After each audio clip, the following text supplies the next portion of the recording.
Con su venia, diputado presidente. Adelante, diputado. Es preocupante el aumento de las violaciones a las garantías fundamentales de los mexicanos. De 6 años a la fecha, existe un incremento drástico de homicidios relacionados con el crimen organizado, desapariciones forzadas, arraigo, tortura, feminicidios, atentados contra periodistas y maltrato a migrantes. No obstante lo anterior, el Estado mexicano ha incumplido con algunas de las recomendaciones planteadas por la Comisión Nacional de Derechos Humanos. Según datos del tercer informe de labores del titular de esta comisión, en el 2012, 36 recomendaciones, es decir, el 35% de las 93 totales por violaciones graves a derechos humanos, fueron remitidas a las Secretarías de Seguridad Pública, de Defensa Nacional, Marina, Gobernación y al Instituto de Migración por los delitos de tortura, cateos y retenciones ilegales, desaparición forzada y violaciones sexuales. Igualmente, han crecido en gran medida las faltas a los derechos humanos. En el 2005 solo hubo una queja por tortura. En contraste, en el 2011 se registraron 2.040 quejas por tratos crueles e inhumanos.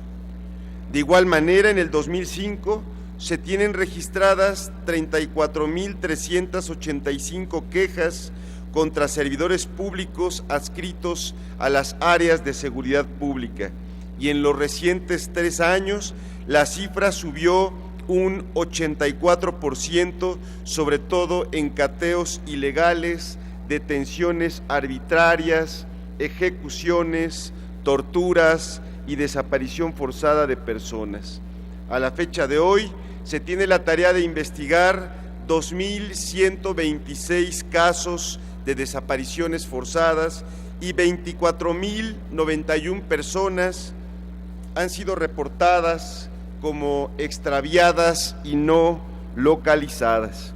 En México, las violaciones a los derechos humanos deben ser impulso de unidad para solventar injusticias y avanzar hacia una cultura de la legalidad, y así sumar los esfuerzos que sean necesarios a favor de los derechos de todas y todos los mexicanos. Estamos a favor de este dictamen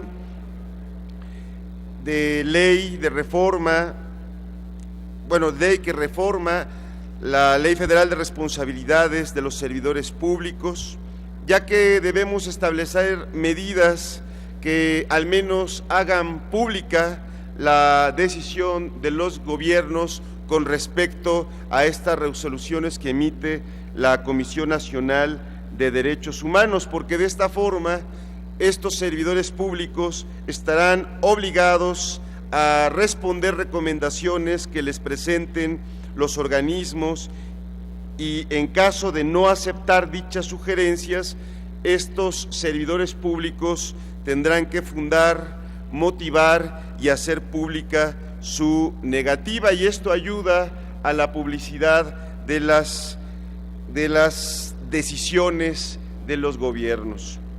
No deja de ser para nosotros indignante que las violaciones graves a los derechos humanos, que si bien está documentado, se le infringen, se le aplican al ciudadano común y corriente, se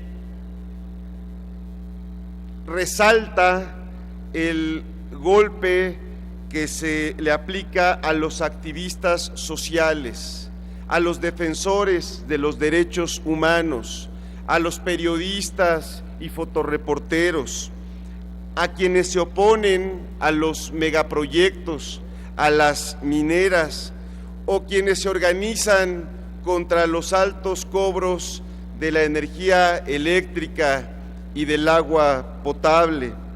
Hay que resaltar la persecución en el norte y en el Estado de México de las mujeres y de las militantes feministas. Por eso nosotros vamos a votar a favor, a la luz de una problemática que es escandalosa en este país. Cabe señalar que independientemente de esta guerra que hay entre las bandas del narcotráfico y la supuesta persecución que hace el Estado mexicano, por cierto, sin una estrategia clara desde hace por lo menos 8 años, nosotros queremos señalar que esto tiene que ayudar a visibilizar otra cosa, y esa otra cosa es la criminalización de la protesta social, porque buena parte del ataque a los derechos humanos se da, repito, en contra de activistas precisamente que defienden y difunden los derechos humanos en nuestro país. Es cuanto, diputado presidente. Muchas gracias, diputado.